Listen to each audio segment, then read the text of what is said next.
Bismillahirrahmanirrahim. Assalamualaikum. Salam sejahtera buat kita semua. Bertemu lagi dengan saya Rika Endah Nur Hidayah. Pada saat ini kita akan belajar bersama tentang otak yang meliputi bagian dan fungsinya. Kita bukan akan secara spesifik membahas apa itu anatomi dan fisiologinya, akan tetapi kita hanya sedikit mau nggak mau memang masalah anatomi dan fisiologi kita singgung, akan tetapi nanti fokus dari akhir pembelajaran kita adalah bagaimana kita bisa mengoptimalkan fungsi otak kita dalam proses pembelajaran. Sehingga dengan kemampuan yang kita miliki, kita bisa optimalkan dengan sebaik-baiknya. Nah, pada kesempatan ini kita akan mulai dengan otak, bagian, dan fungsinya. Yuk! Berdasarkan hasil penelitian, otak kita yang digunakan masih sekitar 20% dari kemampuan yang ada, sehingga 80% lagi masih bisa kita optimalkan. Bagaimana caranya? Nanti kita akan lihat apa yang harus kita lakukan pada proses pembelajaran kita. Nah, berat otak manusia itu sendiri berkisar 2% saja dari berat badannya. Sehingga kalau kita analogikan berat badannya ada 50 kg, maka kurang lebih berat otaknya sekitar 1 kg. Nah, aktivitas otak itu sendiri tak pernah berhenti. Jadi kita bisa bayangkan kalau otak itu berhenti, sudah bisa kita katakan mati. Apa itu? Pernah dengar istilah mati batang otak? Artinya ya sudah tidak berfungsi lagi. Sementara kita tahu bahwa otak memiliki fungsi untuk pusat integrasi, koordinasi, organ motorik, dan organ sensorik.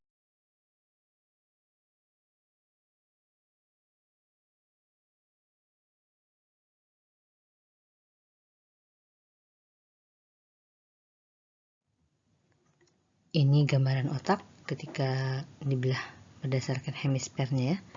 Hemisfer kiri dan kanan atau sinista dan dextra. Oke, kita perhatikan gambar berikut ini adalah gambar bagian otak, di mana tadi sudah disampaikan bahwa otak adalah salah satu organ yang paling kompleks dan terbesar dalam tubuh manusia yang menjadi pusat dari sistem saraf. Di sana diatur tentang kecerdasan, emosi, kreativitas, pergerakan tubuh tadi baik motorik maupun sensorik, kemudian ingatan, dan beberapa bagian penting lainnya diatur oleh otak. Otak di mana sih? Ada di atas. Maksudnya di dalam kepala kita. Otak sendiri dilindungi oleh sebuah selaput yang disebut meningen. Oleh karena itu, bila seorang mengalami radang pada meningen, dikenal dengan istilah meningitis atau radang selaput otak. Nah, perhatikan bagian-bagian berikut ini. Ini bagian otak secara garis besar ya. Jadi secara garis besar ada 3. Yang pertama ada otak besar atau kita kenal dengan cerebrum, ini yang besar. Kemudian ada otak kecil atau cerebellum, dia yang warna coklat yang di bawah ini. Kemudian ada batang otak yang terdiri dari pons dan medula.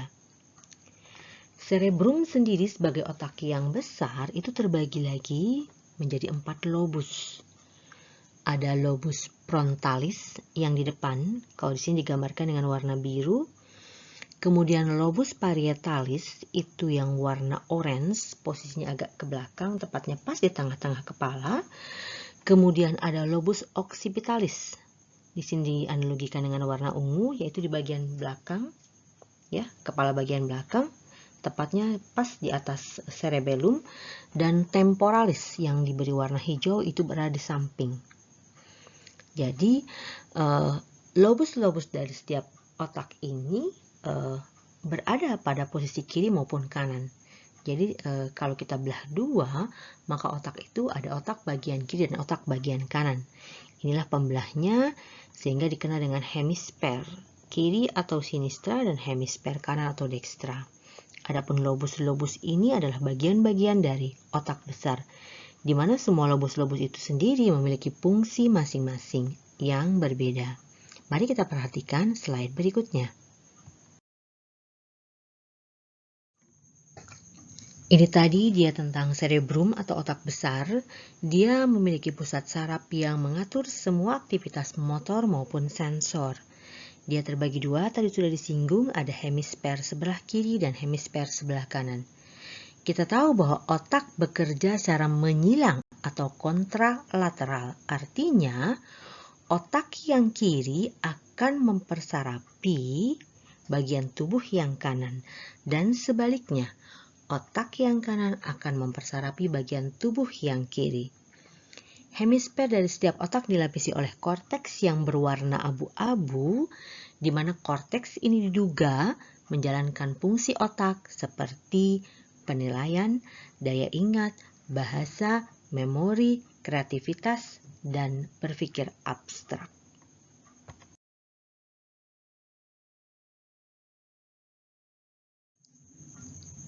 Selain itu, korteks juga memiliki fungsi antara lain berhubungan dengan persepsi, penempatan, interpretasi, dan mengatur semua gerak involunter. Cerebrum atau otak besar bekerja sama untuk fungsi koordinasi, termasuk di dalamnya komunikasi. Berikut adalah proses bagaimana kita bisa berbicara secara lisan, di mana informasi sensori terjadi melalui korteks auditorius utama. Awalnya ada suara masuk atau kita istilahkan sebagai asosiasi auditoris suara. Kemudian akan diinterpretasikan menjadi kata yang berangkai akan diinterpretasikan sebagai kalimat oleh area integratif korteks cerebri yang kemudian diterjemahkan sebagai pikiran, sehingga kita bisa menginterpretasikan apa yang diucapkan seseorang.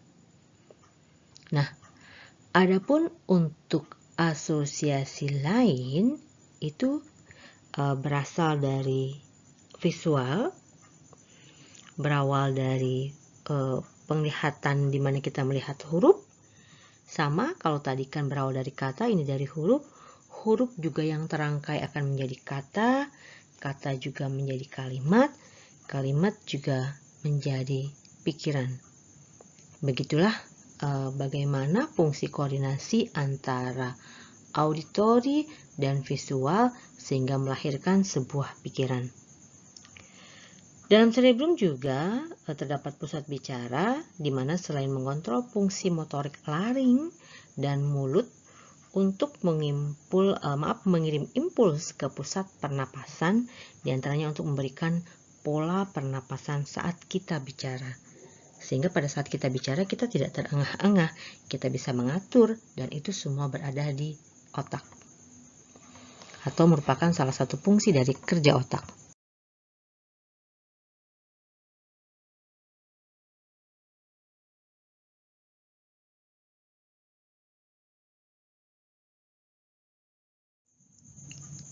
Ini gambaran yang sedikit lebih detail daripada yang tadi.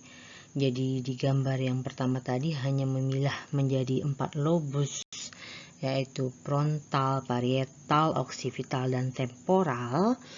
Maka di sini dilebih spesifikkan lagi, di mana masing-masing daripada otak itu ada titik-titik atau pusat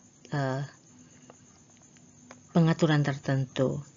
Misalnya ini pada prefrontal, ini premotor, primer korteks, Ini area untuk perasa, kemudian ini untuk asosiasi yang tadi ya, kemudian ini asosiasi visual, asosiasi kortek, ini area Wernicke untuk bicara, ini auditori, dan ini primer auditory cortex. Secara lebih detail kita bisa lihat pada penjelasan berikut ini.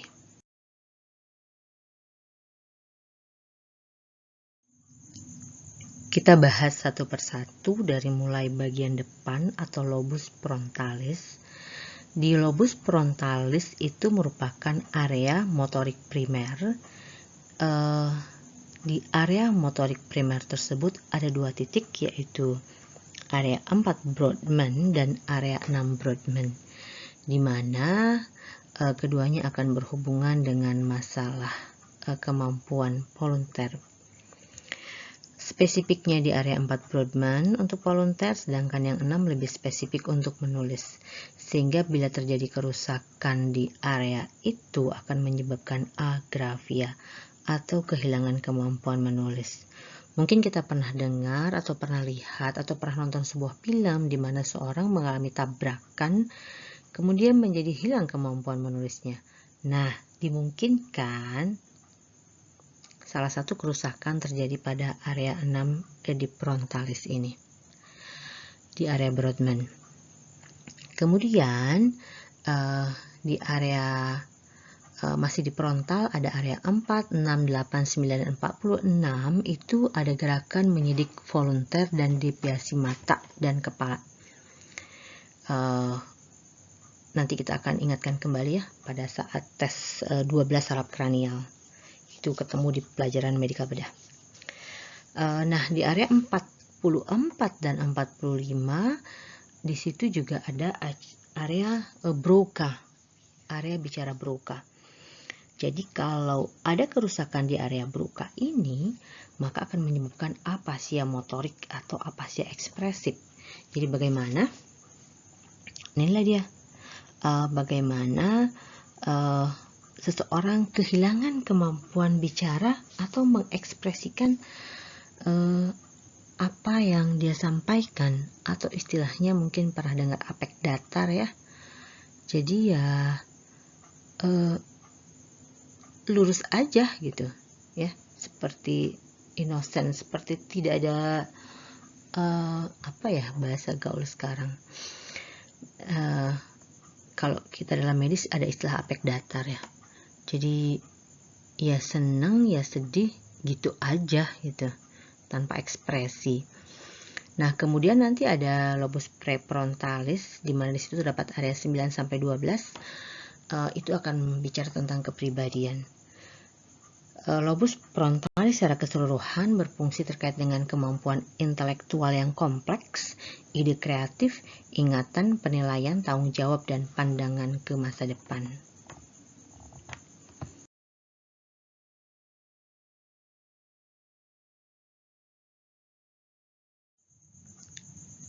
Mundur sedikit dari posisi frontal yang berada di depan tadi, bagian kepala depan, maka sekarang kita menuju ke bagian kepala yang atas. Di situ kita kenal dengan istilah lobus parietalis. Lobus parietalis ini berfungsi untuk memproses dan mengintegrasi informasi sensorik yang lebih tinggi tingkatannya.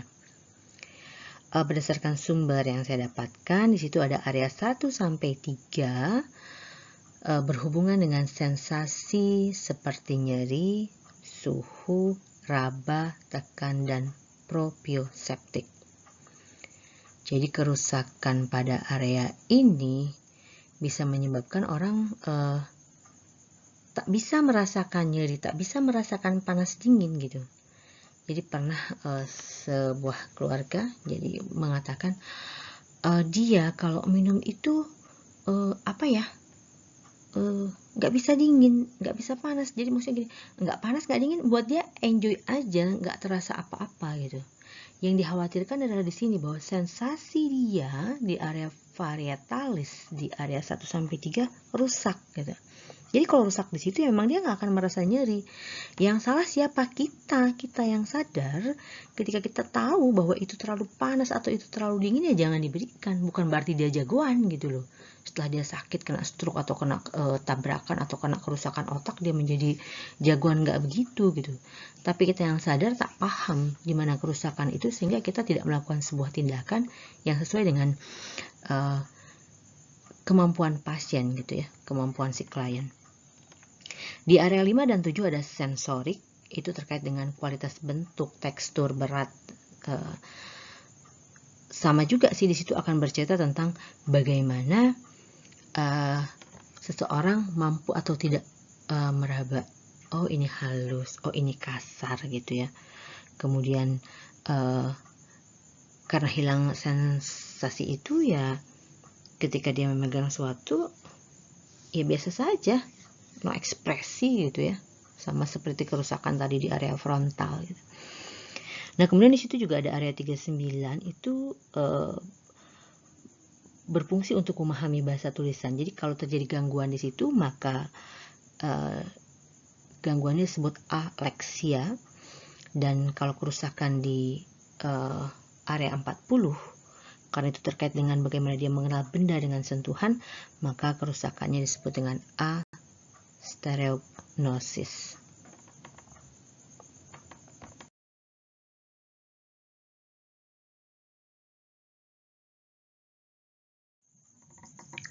Dari atas kepala atau bagian parietal bergeser sedikit ke arah samping, tepatnya dua-dua ya, di samping kiri dan samping kanan, itu ada lobus temporal.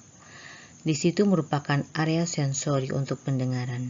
Jadi situ juga berdekatan dengan saraf-saraf pendengaran. Mungkin pernah mendengar kejadian ya, sebuah siswa di sebuah sekolah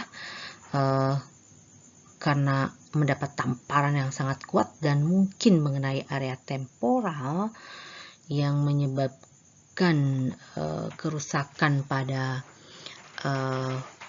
lobus temporalis, dan juga di situ mungkin juga kena bersentuhan dengan saraf auditori vestibulocochlearis, nama lainnya. Jadi siswa tersebut mengalami gangguan pendengaran permanen karena yang rusak saraf gitu. Tapi kalau dia rusaknya tadi misalnya karena kotoran yang menyumbat, itu kan tulinya konduktif ya, hantaran itu bisa disembuhkan. Tapi kalau karena saraf yang sudah kena maka harapannya kecil ya. Kemudian di situ ada area 41 dan 42 yang berfungsi untuk menerima berbagai suara, sedangkan di area dua-duanya ada area Wernicke yang dikenal dengan Wernicke. Area tersebut terkait dengan masalah pendengaran, kemampuan memahami bahasa lisan, sehingga kerusakan di situ akan dikatakan sebagai afasia Wernicke atau afasia sensorik.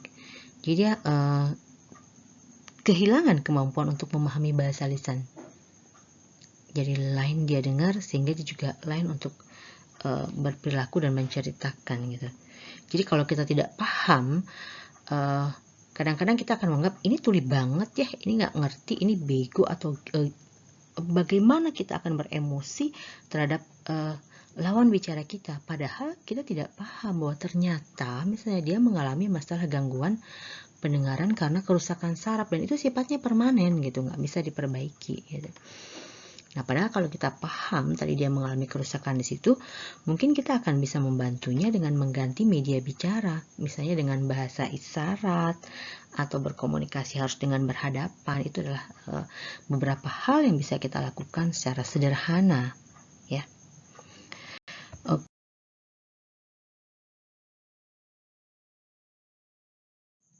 Dari temporalis ya, dari temporalis kita akan balik ke belakang, tepatnya di bawah parietalis, itu ada lobus occipital. Lobus occipital itu berhubungan dengan masalah penglihatan. Sehingga pernah dengar ya, kalau orang jatuh kemudian terbentur kepala bagian belakang, tiba-tiba dia nggak bisa melihat. itu bukan sebuah sinetron gitu.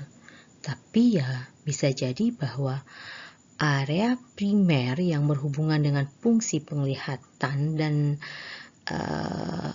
letaknya di lobus occipitalis, di lobus occipital terganggu atau mengalami kerusakan gitu.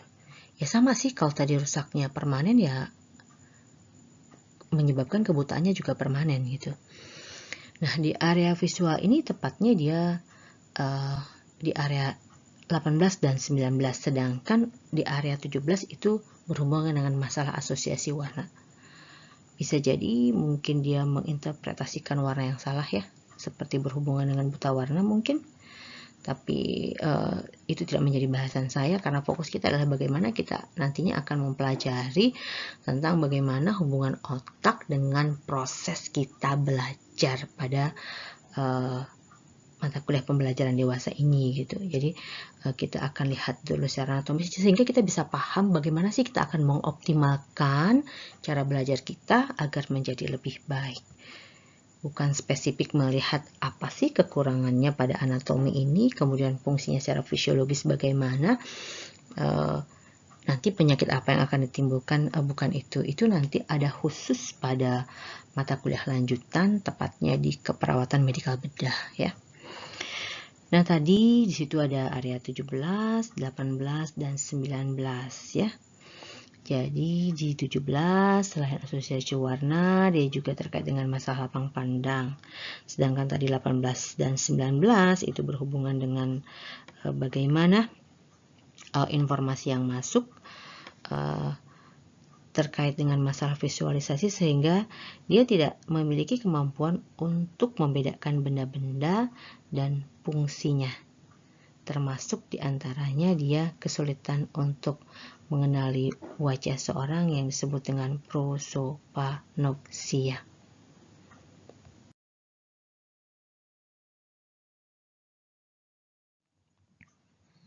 Nah, ini gambaran kembali ya, yang menegaskan beberapa area-area vital. Ini tadi yang penting diantaranya ada auditory, itu berdekatan dengan area temporal dan berdekatan juga dengan auditory asosiasi dari Wernicke. Kemudian yang di belakang di lobus occipital itu ada area visual. Kemudian tadi ini area Broca ya. Jadi ini juga area sensori motor yang terdapat di parietal yang berhubungan dengan panas dingin.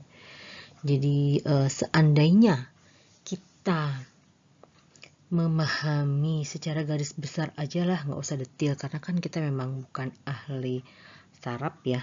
Tujuan kita juga kembali tadi ini hanya untuk kita pelajari agar menjadi modal kita dalam belajar itu gimana yang bagus ya gitu. Nanti bagaimana dan seperti apa yang harus saya lakukan agar saya bisa mendapatkan hasil yang optimal selama proses pembelajaran atau perkuliahan gitu. Nah, dengan kita memahami gambaran secara general ini, mudah-mudahan sedikit membuka wawasan kita ketika kita belajar dan juga ketika kita berkomunikasi dengan orang lain.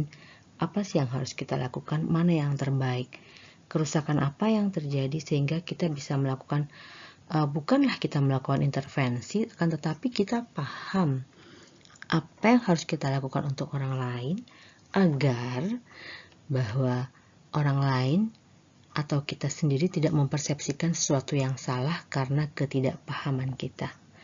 Oke, kita akan bertemu lagi dalam subtopik yang lain yang akan berkaitan dengan otak pada awalnya. Kemudian nanti kita akan bicara tentang bagaimana otak kiri dan otak kanan bekerja. Kemudian nanti bagaimana kita bisa berpikir, kok ada seorang yang berpikirnya lurus, teratur, step by step, tapi ada yang berpikirnya loncat-loncat. Kalau istilah kita bilang nanti ada fly of idea, ngomongnya kesana kemari, menganalisa dan menghubungkan. Begitu juga dengan gaya belajar nanti, kenapa ya dia kok bisa belajar sambil mendengarkan musik? Kalau dia belajar mesti husu, mesti sepi, mesti tertutup ruangannya. Nah, itu kita akan pelajari pada topik-topik berikutnya. Untuk pertemuan ini kita sampai di sini. Mari kita diskusi pada kolom komentar. Oke, ditunggu ya.